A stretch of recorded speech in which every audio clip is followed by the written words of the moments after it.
제가 예전에 신방을 갔는데 그 권사님 남편분이 화교 분이셨어요. 그래서 대만에서 일찍이 부모님 따라서 이제 한국 와서 정착을 한 이제 화교 분이셨는데, 그래서 그 집에 들어가면 이 전자 제품이 그 대만제 전자 제품이나 그 살림살이가 굉장히 많이 있었고, 그 집안의 이제 분위기도 약간 등도 이렇게 붉은색, 또 이렇게 등도 이렇게 밑으로 줄이 이렇게 수술이 이렇게 달려 있는 이제 그런 분위기. 딱 들어가는 순간 야, 이거 중국풍이다, 이제 그게 딱 느껴지는 그런 집에 신방을 간 적이 있는데, 그 예배가 끝나고 나서 이제 차와 또 다과를 내주셨는데, 남편분이 이렇게 목사님, 이거 대만에서 온 굉장히 좋은 차입니다.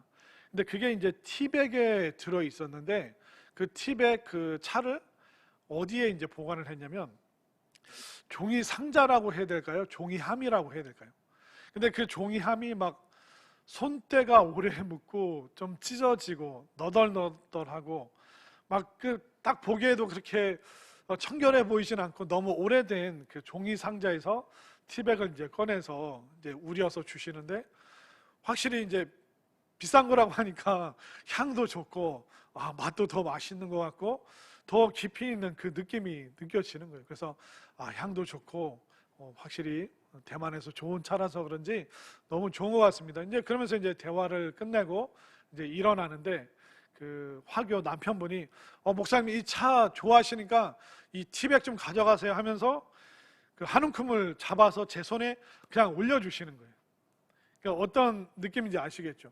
제가 한 손에는 성경 찬송을 들고 있고, 그 주시니까 하는데 막 그 남편분이 이게 호주머니에 넣어 주시려고 하는데, 그 요즘 그 양복 윗주머니는 그냥 이게 데코레이션으로 달아놓은 게 많습니다. 그러니까 이게 안 들어가고 하니까 제가 하면서 이게 받고, 그걸 이제 그 바지 주머니에 이제 한 4-5개를 티백을 이제 집어 넣은 거예요. 그러면서 이제 인사드리고, 또 이제 봉고차를 타야 되니까 또 그 봉고차 열쇠 꺼내다가 또 티백 2개가 떨어진 걸 제가 또 부랴부랴 막 줍고, 그냥 그날 신방일 다 끝나고 이제 사무실 와서 근데 그 티백을 이제 책상 위에 올려놓는데 조금 마음이 좀 그렇더라고요. 왜냐하면 좀 너무 좀 성의 없는 것 같고, 또 그 티백 보관하는 것도 조금 약간 좀 청결과는 거리가 멀고, 우리가 보통 뭐를 이렇게 먹다가 집에서 남은 것도 이렇게 드릴 때 웬만하면 좀 이렇게 정돈해서 차곡차곡 또 좋은 거를 이제 고르고 골라서, 그러니까 비닐에 담아도 한번 2번 3번 우리가 담아서 줄 때가 많은데, 그날은 묘하게 이게 그 티백을 이렇게 책상 위에 놓는데 좀 마음이 좀 불편하고 그렇더라고요. 우리가 사람들 간에 어떤 정이 있고 또 서로를 또 귀히 여기면 에티켓, 예의를 지킬 때가 많죠. 그래서 여러분들이 이렇게 뭐 집에서 상추 같은 거 키워서 뜯어서 뭐 옆집 분에게 드릴 때도 어떻게 합니까? 그래도 좀 부드럽고 좋은 거 차곡차곡 가지런히 단정하게, 그 뭐 상추라고 해도 그렇게 잘 담아서 이렇게 사람에게 줍니다. 우리가 사람 간에도 서로 지켜야 될 기본적인 예의라는 것이 있죠. 그렇다면 우리가 보이시지 아니하시는 하나님 앞에 나올 때 어떤 자세, 어떤 마음가짐, 또 어떤 태도로 나와야 될지 오늘 성경이 이야기를 해주고 있습니다. 사탄이 교회를 흔들어 놓고 교회를 공격할 때 2가지 방법을 사용합니다. 첫 번째 방법은 뭐냐면 교회를 외적인 환경적으로 어렵게 만들 때가 있습니다. 그래서 핍박과 박해를 통해서 교회 공동체 사람들을 다 흩어버리려고 할 때가 있습니다. 또 사탄의 2번째 공격은 내부적으로 우리들 속에 잘못된 본질이 아닌 변질된 마음이 들어오고, 또 내부적으로 거룩을 훼손시키는 그런 위선적인 일들이 우리들 속에 일어나도록 만들어서 내부에서부터 무너지도록 하는 그런 전략이 있습니다. 그래서 사탄의 그 외부적인 핍박과 박해가 있을 뿐만 아니라 내부적으로 하나님 앞에 온전한 거룩과 참된 신앙의 모습이 아니라 변질된, 잘못된, 거룩이 아닌 것을 마치 거룩인 양 오해하게 만들어서 내부적으로 힘들게 하는 그런 경우도 있습니다. 오늘 말씀은 우리가 사람에게 하듯이도 못하고 하나님을 함부로 대하고 하나님 앞에 잘못된 태도로 그 거룩을 훼손시키는 일이 내부적으로 얼마나 위험한 일이고 또 공동체를 뒤흔들 수 있는가, 거기에 대해서 오늘 본문이 이야기하고 있습니다. 자, 거룩을 훼손하는 위선적인 일이 초대교회 안에서 일어나고 있습니다. 한 말씀을 한번 볼까요? 자, 1절, 2절 말씀을 보겠습니다. 1절을 제가 읽고 2절을 여러분들이 읽겠습니다. 아나니아라 하는 사람이 그 안에 삽비라와 더불어 소유를 팔아 그 값에 얼마를 감춤해 그 안에도 알더라. 얼마만 가져다가 사도들의 발 앞에 두니. 자, 5장 1절에서 소유를 팔았다라는 이야기가 나오고 있습니다. 이 이야기가 나온 그 배경이 뭐냐면 5장 1절 바로 앞에 4장 36절과 37절에 소유를 판 사람이 또 나옵니다. 그 사람이 누구냐면 여러분들이 잘 아는 바나바, 위로의 아들이라는 그 별명을 가진 이 바나바가 본인의 밭을 팔아서 그 소유를 사도들의 발 앞에 둔 사건과 아나니아 삽비라 사건이 함께 붙어 있습니다. 자, 바나바가 하나님 앞에 소유를 드렸을 때는 아무 일이 안 일어났습니다. 위로의 아들이라는 그 존경을 받았습니다. 그런데 갑자기 아나니아와 삽비라도 바나바와 동일하게 소유를 팔아 드렸는데 아나니아와 삽비라 이 부부가 한날 죽게 되는 그런 무시무시한 이야기가 바나바 사건과 같이 붙어 있습니다. 왜 그럴까요? 우리가 신앙적인 상상력과 추리력을 발휘해보면 금방 이것을 이해할 수가 있습니다. 초대교회 2000년 전에 가난하고 힘들고 외부적인 박해가 있을 때 핍절한 사람이 있는 그런 상황 가운데서 은혜 받은 이 바나바라는 사람이 본인의 밭을 팔아서 그 소유를 교회 공동체에 드리면서 이것을 가난하고 힘든 사람들과 나누고 싶습니다. 그 헌신을 했을 때 얼마나 많은 사람들이 기뻐하고 함께 박수하고 또 교회 공동체의 그 존경과 사랑을 이 바나바라는 사람이 한 몸에 받았을 겁니다. 그런데 그것을 보면서 바나바가 받고 있는 그 존경과 사랑과 박수를 보면서 시기심과 질투가 들어온 사람들이 있었습니다. 누굽니까? 바로 오늘 본문에 나오는 이 아나니아와 삽비라. 우리가 소유를 팔아서 드리면 바나바보다 더 드릴 수 있는데 바나바가 받는 그 존경과 사랑과 칭찬 우리도 받을 수 있고 우리는 더 큰 존경을 받을 수 있는 사람들이다. 우리라고 못하겠느냐. 이 잘못된 시기와 질투 그리고 이 위선적인 마음이 이 아나니아와 삽비라 두 사람 마음속에 들어온 것입니다. 결국 하나님 앞에 헌신하고 정말 교회 공동체를 사랑하는 마음이 아니라 이 아나니아와 삽비라는 사람의 이목에 신경 쓰는 거예요. 우리가 더 드리면 사람들이 우리를 더 좋아해 주겠지? 우리의 액수가 더 크면 바나바의 그 헌신은 다 묻히고 우리의 이름만 드러날 수 있겠지? 사람들의 시선, 사람들의 평판, 또 사람들의 이야기, 사람들의 소문 여기에 신경 쓰다 보니까 어떻게 됩니까? 귀한 헌신의 마음이 오염되고 그 오염된 마음이 위선적으로 거짓으로 욕심으로 변질되고 있는, 그러니까 지금 초대교회가 본질을 추구하고 있는데 그 본질을 변질시키는 거룩을 훼손시키는 일들이 이 아나니아와 삽비라 시기와 질투가 있는 이 두 사람을 통해서 지금 초대교회를 내부적으로 뒤흔들어 놓을 수 있는 그 사건이 일어나고 있습니다. 자, 이 아나니아와 삽비라가 뭐가 잘못됐는지 그 어떤 거짓이 있는지 한번 보겠습니다. 자, 2절 말씀을 다시 한번 볼까요? 2절 그 값에서 얼마를 감춤해 그 안에도 알더라. 얼마만 가져다가 사도들의 발 앞에 두니. 얼마를 감추고 얼마만 가져다가, 이 얼마라는 말이 우리 한국말로는 똑같은 표현이죠. 그래서 예를 들면 100이 생겼는데 60은 감추고 얼마인 40은 교회에 드리고, 우리가 이렇게 이해할 수 있는데 제가 헬라어 원어를 다시 한번 살펴보니까 그런 의미가 아니더라고요. 그 값에서 얼마를 감춤해.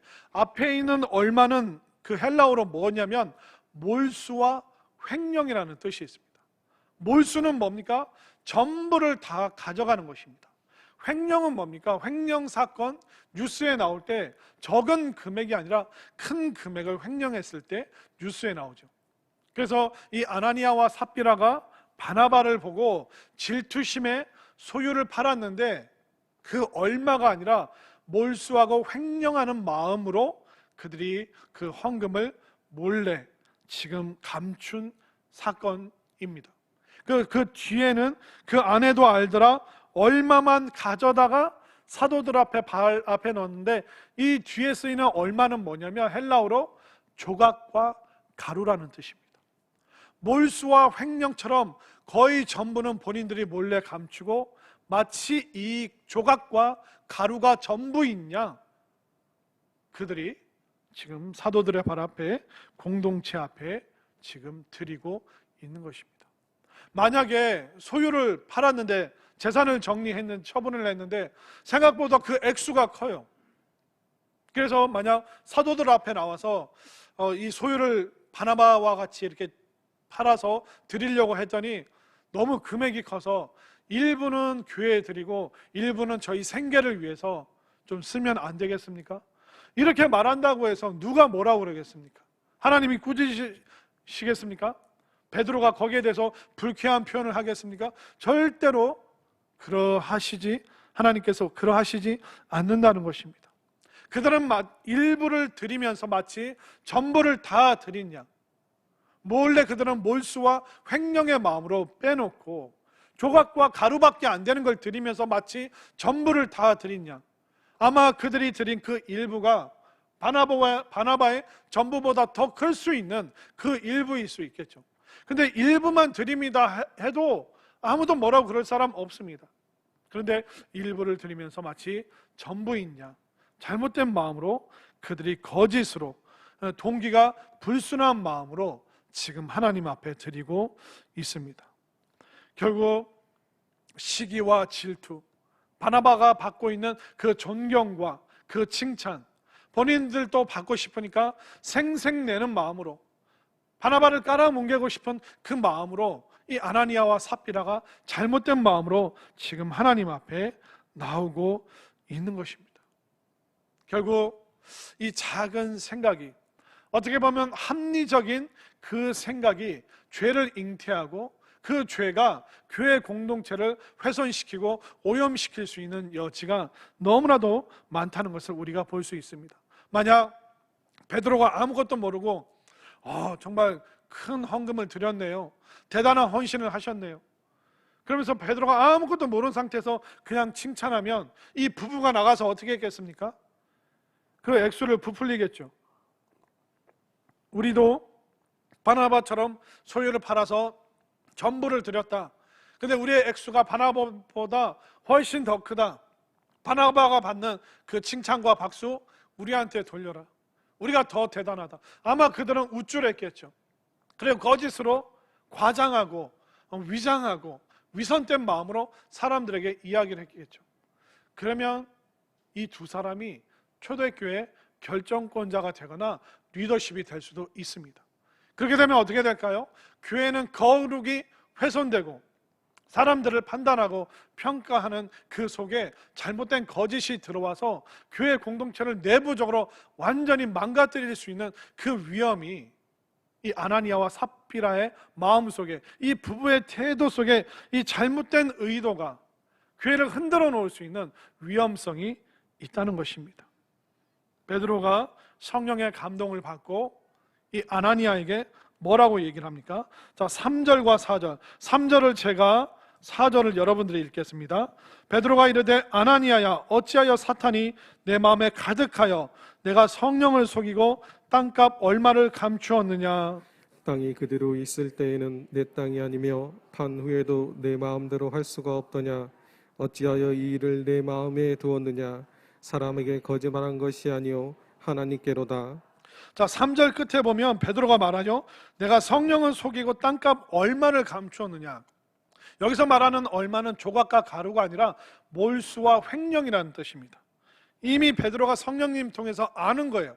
아나니아가 거짓을 말하고 있음을, 위선자임을, 생색내고 있음을, 잘못된 태도로 하나님 앞에 몰수와 횡령의 마음으로 하나님 앞에 나왔다는 것을 지금 대번에 지금 베드로가 알고 있는 겁니다. 그러니까 베드로가 아나니아에게 솔직하게 얘기를 하는 거예요. 4절 말씀을 보십시오. 땅이 그대로 있을 때는 내 땅이 아니었느냐? 그 땅을 누가 팔라고 했느냐? 그 땅이 있으면 그 당신의 땅이었지 않느냐? 그 팔 것이냐 말 것이냐?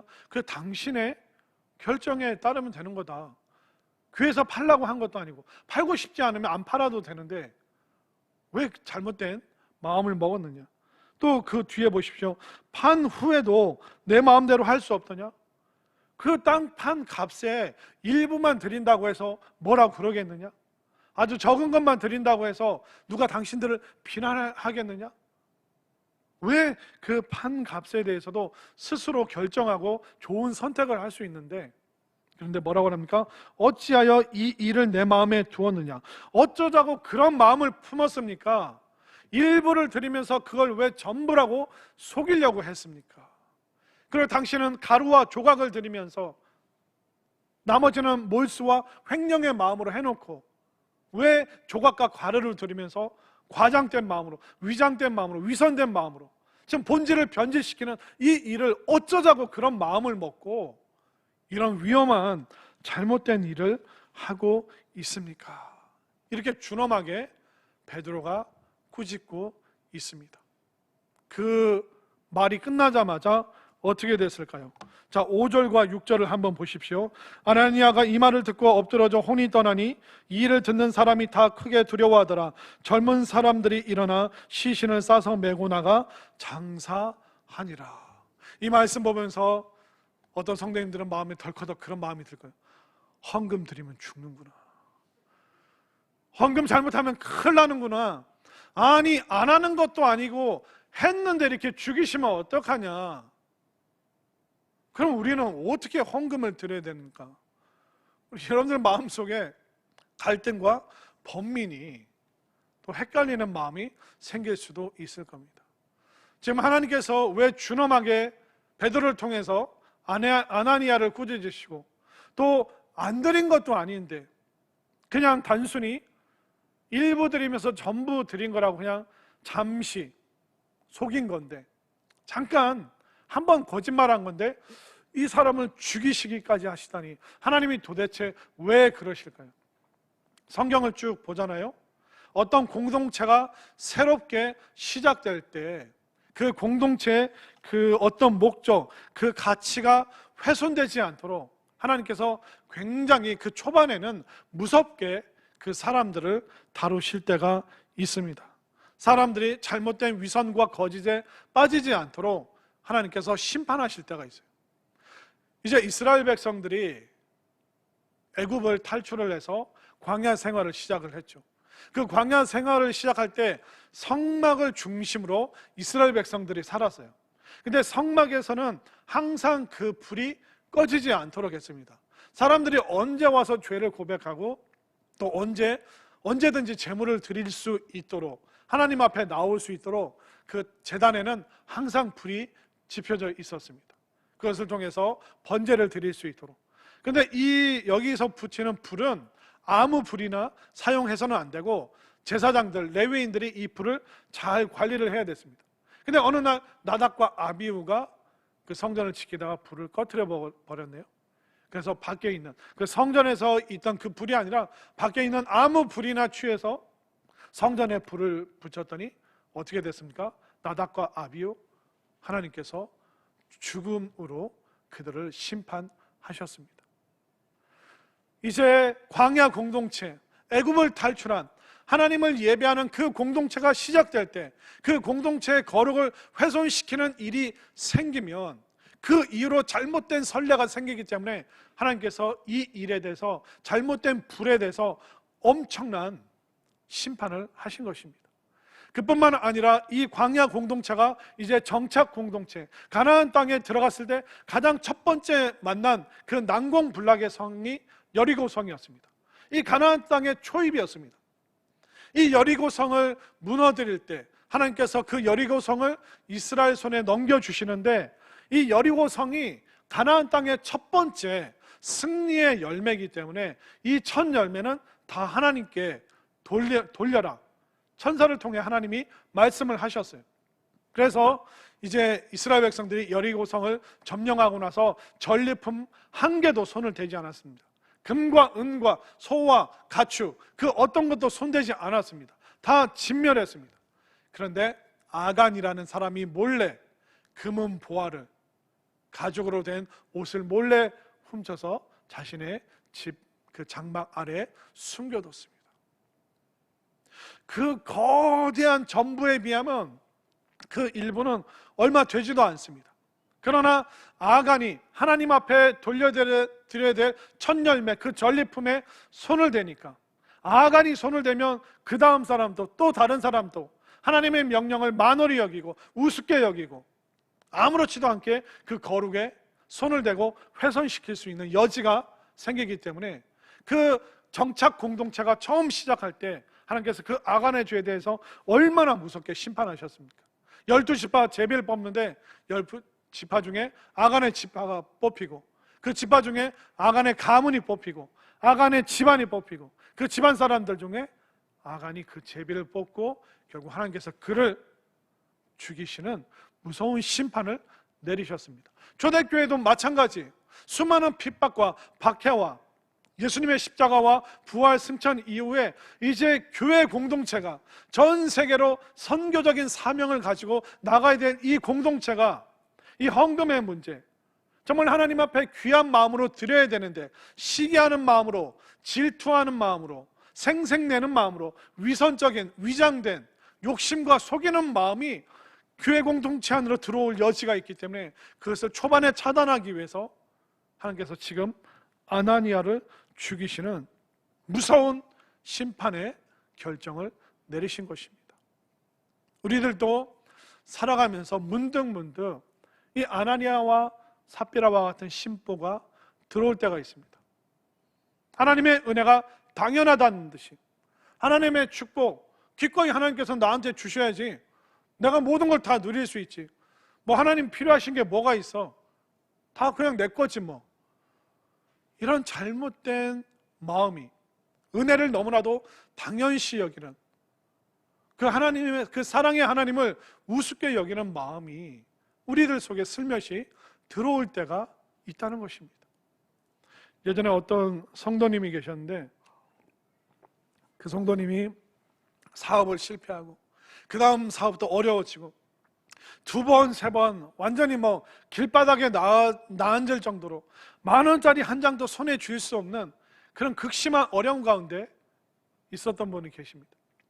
목사님이 신방 가서 위로하고 격려하고 함께 기도하고 또 북돋아주고 하나님이 도우실 것이다, 하나님이 인도하실 것이다, 눈물로 기도하면 기쁨으로 단을 거둘 것이다, 막 격려하면서 이 사업으로 힘들어지셨던 분은 계속 격려해 주셨어요. 그러니까 거기에 힘을 얻고 또 기도하고 마음을 새롭게 하고 또 열심히 또 사업을 하면서 점점점 새로운 길이 열리고 승승장구하고 잘되고 번성하고 놀라운 축복을 받았어요. 근데 이 성도님이 어느 날 목사님을 찾아와서 상담을 하는 거예요. 목사님, 사업이 잘 되니까 또 다른 고민이 생겼습니다. 무슨 고민이 생기셨나요? 하나님 앞에 11조를 드려야 되는데 11조가 점점점 아까워지기 시작합니다. 이번 달에는 11조를 1,000만 원을 드려야 되는데 내가 그거 조금만 드리면, 절반만 드리면 뭐도 할 수 있고 뭐도 할 수 있고 11조 드리는 게 아깝고 힘들어서 너무 고민이 됩니다. 목사님 어떻게 하면 좋겠습니까? 그러니까 목사님이, 성도님 잠시 무릎을 꿇으시죠. 제가 그 마음에 고민과 번민이 없도록 기도해 드리겠다고. 그래서 성도님 무릎 꿇고 목사님이 안수기도 하면서 뭐라고 기도하셨는지 아세요? 주님, 우리 주님께서 우리 성도님을 지나치게 축복해 주셔가지고 그 하나님의 말할 수 없는 그 축복으로 인해서 이제는 하나님 앞에 드리는 게 부담스럽다고 하고 어렵다고 하고 하나님 앞에 마땅히 드려야 될 거에 대해서 주저하고 있는데, 하나님이 이제 더 이상 근심 걱정하지 않도록 이분이 그 과거에 피눈물을 흘리면서 후회했던, 아무것도 없던 그 과거로 다시 돌아가게 역사하여 하니까, 그래서 목사님 잘못했어요. 기도 그만해 주세요. 그만하세요. 눈물 콧물 쏟으면서 회개하는데 목사님이 야단치는 거예요. 어떻게 지금 그럴 수가 있냐고. 하나님께서 베풀어 주신 거 그거 하나도 생각 안 나십니까? 집에서 쫓겨나게 생겼는데 그 상황 속에서도 하나님께서 도우시고 살려주셨는데, 집사님은 1,000만 원이 아니라 1억도 10억도 헌금하셔야 될 분인데 이거 가지고 고민하시면 어떻게 합니까? 다시 마음을 새롭게 하고 하나님의 그 사랑과 축복을 당연하다 여기지 마시고 마땅히 하나님께 돌려드릴 거 기쁨으로 드리는 그 마음을 다시 회복하시길 바랍니다. 그렇게 권면하고 혼내고 야단치고 또 마음 추스러 주시고, 우리가 참 어떻습니까? 우리 조금 잘 되면 기고만장해서 막 내가 잘나서 그렇게 된 것처럼 뭐 좀 통과하고 뭐 좀 잘 진행되면 마치 세상의 모든 것을 내가 다 할 수 있느냐, 그 잘못된 전능감이 우리들 속에 슬며시 들어오게 되고, 하나님이 다 도와주셨는데 하나님의 이름을 부르지 않는 그런 일들이 우리들 속에 얼마나 많습니까? 여러분들의 마음을 다시 한번 하나님 앞에서 점검하시기를 바랍니다. 자, 그러면 그 아내는 어떻게 됐을까요? 자, 7절, 8절을 보겠습니다. 그 아내의 태도를 보십시오. 7절을 제가, 8절을 여러분들이 3시간쯤 지나 그의 아내가 그 일어난 일을 알지 못하고 들어오니 베드로가 이르되 그 땅 판값이 이것뿐이냐 내게 말하라 하니 이르되 내 이것뿐이라 하더라. 제가 또 상상을 해봤어요. 이 아내가, 삽비라가 왜 3시간 뒤에 왔을까? 아마 이 아내는 생각했겠죠. 남편이 먼저 가서 바나바가 드린 것보다 더 많은 걸 드리고 베드로가 깜짝 놀라고 교회 중진들을 모아서 막 칭찬하고 박수하고 성도들이 알게 되고, 야, 교회 사람들이 많이 몰려있겠다. 내가 그 군중 속을 탁 뚫고 들어가면서 그 환호와 박수, 그거 받을 황홀한 마음에 3시간 지나서 이 삽비라라는 여인이 왔습니다. 근데 아무도 없어요. 남편도 없어요. 베드로가 물어보잖아요. 8절에 베드로가 이르되 땅 판 값이 이것뿐이냐? 내게 말하라. 예, 여자 목소리. 예, 이것뿐입니다. 안색 하나도 안 바뀌고 이 삽비라가 그렇게 말을 했습니다. 아나니아와 삽비라. 아나니아라는 뜻은 하나님의 축복이라는 히브리어에서 나왔습니다. 삽비라는 뭐냐면 사파이어, 청보석, 아름답게 빛나는 보석처럼 살라고 그 이름을 지어줬지만 그 보석의 색깔이 변질이 됐습니다. 아나니아는 하나님의 축복을 받았는데 오히려 잘못된 마음 때문에 저주를 받게 되었습니다. 문제가 뭘까요? 결국 나쁜 일에 공모자가 됐습니다. 부부가. 나쁜 일에 부부가 의기투합을 하고 있습니다. 잘못된 일에 하나님 앞에 위선적인 마음으로 한 팀이 되고 있는 너무나도 안타까운 모습을 지금 우리가 보고 있습니다. 참 그런 것 같아요. 우리가 죄 지을 때 합리적으로 생각을 하는 것 같아요. 합리적으로 나를 설득하고 아내나 남편을 설득하는 것 같아요. 이만저만 하니까 우리가 이렇게 하지 말고 이렇게 하자. 한 사람이 그렇게 나오면 다른 사람은 어떻게 해야 됩니까? 한쪽이 어긋나고 있으면 이쪽에서 야단쳐야죠. 우리 그러지 맙시다. 우리 하나님 앞에서 진실되게 신실하게 우리가 그렇게 살아갑시다. 하나님이 우리를 얼마나 복 주시고 얼마나 사랑하시는데 왜 우리 둘이 하나님 속이자고 지금 우리가 왜 이런 걸 상의해야 됩니까? 한쪽이 어긋나면 한쪽이 정신 차려서 야단치기도 하고, 때로는 권면하기도 하고, 때로는 설득하기도 하고, 손을 꽉 부여잡고 우리가 그런 마음 먹으면 안 된다고 얘기를 하는 것이 바른 삶인 줄로 믿습니다. 물론 우리들 중에 정말 형편이 어려우신 분들이 있죠. 어떤 분들은 가족들이 교회 가는 거 아무도 동의 안 해주고, 아무도 여기에 협조를 안 해줘서 혼자만 힘들게 교회 나오고 신앙생활 하시는 분들이 있습니다. 그런 분들 중에는 남편이 벌어온 것 중에 일부만 아내에게 생활비로 주면서 이걸로 밥하고 애들 키워. 그러니까 적은 금액밖에 안 주는 그런 신랑들도 있어요. 그럼 홀로 교회 오시는 분은 거기서 아끼고 절약하면서 하나님 앞에 드리죠. 그런 분들은 늘 하시는 말씀이 너무 하나님 앞에 죄송하다는 거예요. 남편도 전도하지 못하고 가족들의 동의도 지금 얻지 못하고 혼자 겨우 이렇게 너무나도 초라하게, 너무나도 적은 것밖에 드릴 수 없는 본인의 삶이 불쌍하기도 하고 하나님 앞에 죄송하기도 하고. 여러분들, 하나님께서 그 마음 모르시겠습니까? 그분의 형편 모를까요? 내 작은 형편 중에 아끼고 아껴서 하나님 앞에 드리는 그 귀한 마음 하나님께서 모르시겠습니까? 우리가 때로는 가족의 동의를 얻지 못할 수도 있습니다. 신앙생활하는 거 힘들게 할 수도 있습니다. 그러나 하나님께서 그런 분들의 마음도 아시는 거예요. 그런 사람들의 그 눈물 나는 형편을 아시죠. 그런데 하나님께서 아나니아와 삽비라처럼 축복해 주시고 사파이어처럼 빛나는 그런 삶을 주셨는데, 이 아나니아와 삽비라는 어떻게 살았습니까? 이 아내는 표정 하나 안 변하고 이게 전부입니다, 이게 다입니다. 우리가 바나바보다 더 많이 했잖아요. 근데 왜 나를 추궁하십니까? 지금 이거 뭐 하시는 겁니까? 내 남편 어디 갔습니까? 왜 사람들의 그 환호와 환성은 어디에 있습니까?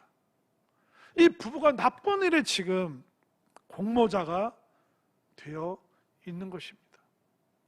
여러분들 어떻습니까? 누군가가 지금 잘못하면 야단쳐야 되는 거예요. 때로 내가 혼나야 되면 혼이 나야 되는 것입니다. 왜냐하면 하나님께서 우리의 형편 다 아실 뿐만 아니라 여러분들의 마음조차도 하나님 다 알고 계십니다. 하나님이 우리의 액수에 관심이 있으실까요? 너 이거 전부야, 일부야, 거기에 대해서 하나님께서 우리에게 추궁하실까요? 그렇지 않습니다. 우리의 마음 보시는 거예요. 우리의 마음판은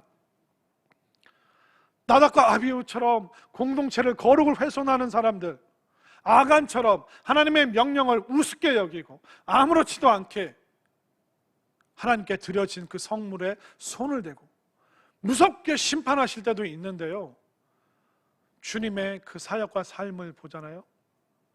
주님께서 두 렙돈을 드린 그 과부, 그 여인을 칭찬하신 내용이 있습니다.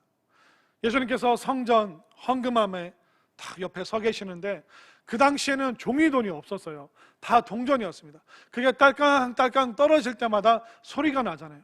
그럼 부자들은 와서 막 한 주머니 탁 쏟아지는 그런 소리가 났겠죠.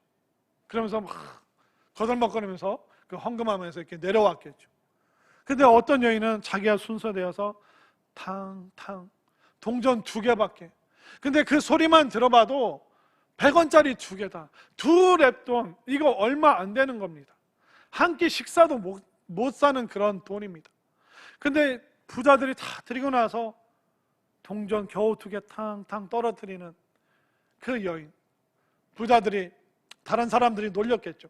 그러나 오직 주님만 그 여인을 칭찬하셨습니다. 이 여인이 지금 2렙돈 드렸는데, 이것은 이 여인의 하루 생활비 전부를 하나님 앞에 다 드린 것이다.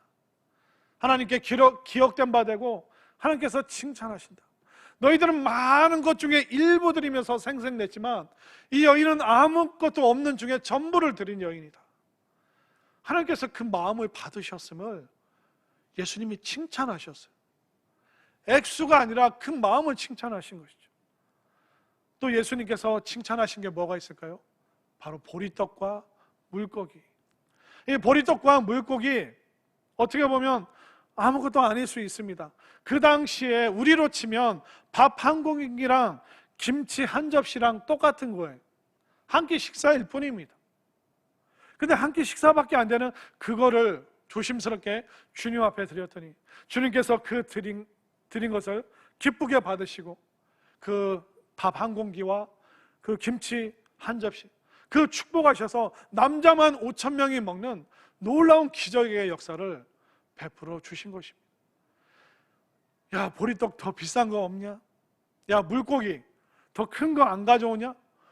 예수님이 그렇게 책망하지 않으셨습니다. 그냥 그 마음으로 한 끼 식사의 전부인데 나 주님께 드릴 게 이거밖에 없는데, 근데 그 마음을 기쁘게 받으신 그 적은 것으로, 작은 것으로, 그 믿음으로 드린 것으로 기적을 베푸신 주님의 그 놀라운 은혜를 여러분들 꼭 기억하시기를 바랍니다. 아마 여전히 갈등하시는 분들이 계실 겁니다. 남편이 많이 도와주지 않아서 정말 조금밖에 못 드리는 내 궁핍한 상황, 이 온전한 11조도 아니고, 근데 나 어떡하지? 그런 마음이 있으신 분도 있을 겁니다. 또 어떤 분들은 부부간에 합의를 하시겠죠. 논리적으로 합리적으로 상의를 하겠죠. 우리 이렇게 하자. 야, 하나님이 돈이 뭐 필요하신 분도 아니고, 야, 우리가 더 어렵지 뭐, 우리가 도움 받아야지 뭐. 그러면서 하나님께 드린 것을 인색해하고 아까워하고 싫어하고 그런 분들도 솔직히 있을 겁니다. 그러나 여러분들이 믿음으로, 비록 적은 액수라고 해도 믿음으로, 기쁨으로, 감사로 드린다면 하나님께서 그 믿음을 보시고 믿음의 놀라운 축복의 역사를 베풀어 주실 것을 여러분들 확신하시기를 바랍니다. 수원에 가면요, 수원 원천초등학교라고 있습니다. 1990년도에 김요셉 목사님, 미국 목사님이신데, 이 목사님이 기도하는 중에 수원에 기독교 가치관을 지닌 그런 학교를 세워야겠다. 초등학생 때부터 믿음으로 키우자, 그런 결단으로 교회 말하고 또 후원자들을 모집을 하고 또 여러 단체에 또 도움을 협조하면서 수원 원천 초등학교를 이제 공사하는 일을 진행을 하게 되셨어요.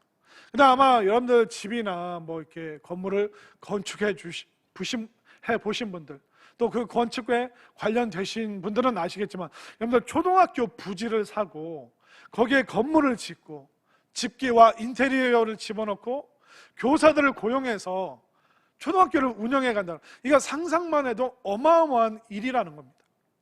그러니까 이 김요셉 목사님이, 이 미국 목사님이 기도하고 막 애를 쓰면서 이제 막 그걸 해가는데, 어느 날 이 김요셉 목사님 아버지가 6.25 이후 때부터 이제 수원에서 사셨기 때문에 땅이 굉장히 많이 있었어요. 그래서 그 1990년도에 이 아버지가 땅을 다 팔아가지고, 수원에 있는 땅을 다 팔아가지고 전부인 30억을 가지고 아들에게 온 거예요.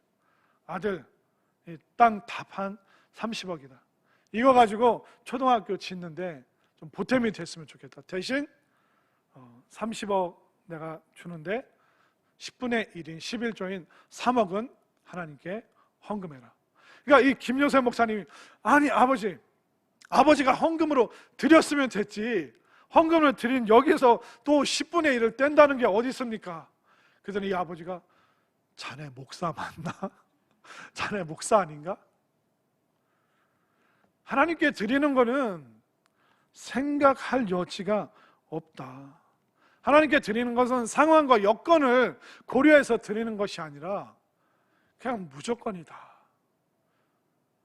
30억 주는데 분명히 11조 해라. 그러니까 이 김요셉 목사님이 논리적으로는, 머리로는 이해가 되는데 이 신앙적인 감정으로는 동의를 안 하면서 억지로 3억을 11조를 드렸습니다. 그런데 한 달 후에 어떤 일이 일어났을까요? 한 달 뒤에 한전 직원이 찾아온 거예요.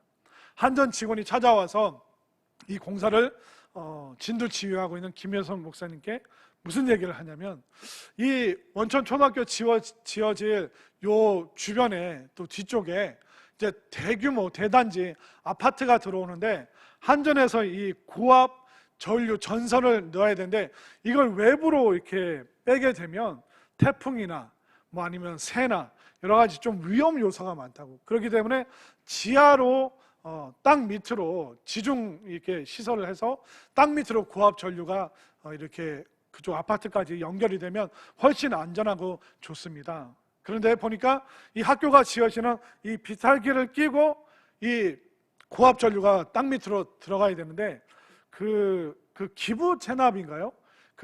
그걸 하면 이 한전에서 초등학교 이 비탈길도 평탄화시키고 초등학교랑 큰 길에 있는 거기까지 아스팔트 모든 공사와 조경을 한전에서 할 테니 그 단지로 들어갈 수 있는 그 지중화 시설을 할 수 있는 그 땅을 그 길을 좀 한전에 내주시죠. 그래서 그러면 그렇게 하자고.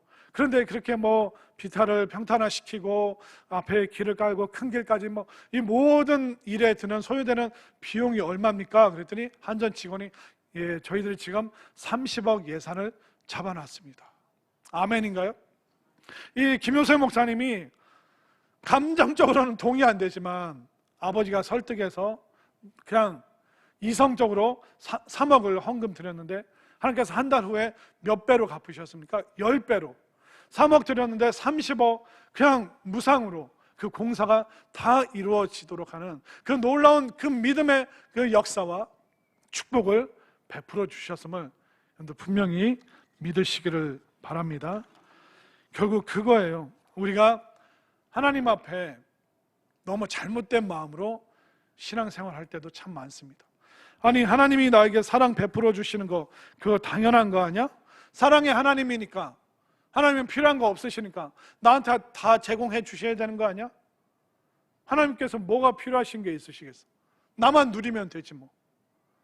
이게 바로 놀부심보고, 여러분들이 여전히 아내와 남편이 함께 그런 얘기를 하고 있다면 아나니아와 삽비라 심보랑 다를 바가 없다는 거예요. 여러분들의 마음이 그때부터 오염되기 시작하는 거예요. 하나님 앞에 자꾸 합리적인 거짓말, 합리적인 그 위선을 만들어내기 시작하면 여러분들 신앙의 그 거룩이 훼손되고 정말 큰 장애물이 되어서 그 장애물이 그 축복의 물길을 막고 있는 무서운 역할. 그렇기 때문에 우리는 빨리 결단해야 됩니다. 우리가 하나님으로부터 이렇게 큰 사랑받았는데 우리가 하나님께 일부를 적은 거 드린 거 이거 악과하는 마음, 이거 우리의 잘못된 심보 아니겠느냐. 그래서 여러분들이 스스로 결단을 하시고 아내와 남편이 나쁜 일에 한마음 되는 것이 아니라 하나님의 거룩을 두려워하며 하나님의 거룩을 사랑하면서 정말 하나님 앞에 기쁨으로 감사로 또 형편 따라 믿음 따라 언제든지 하나님 앞에 기쁜 마음으로 나올 수 있는 우리 모두가 될 수 있기를 간절히 소망합니다.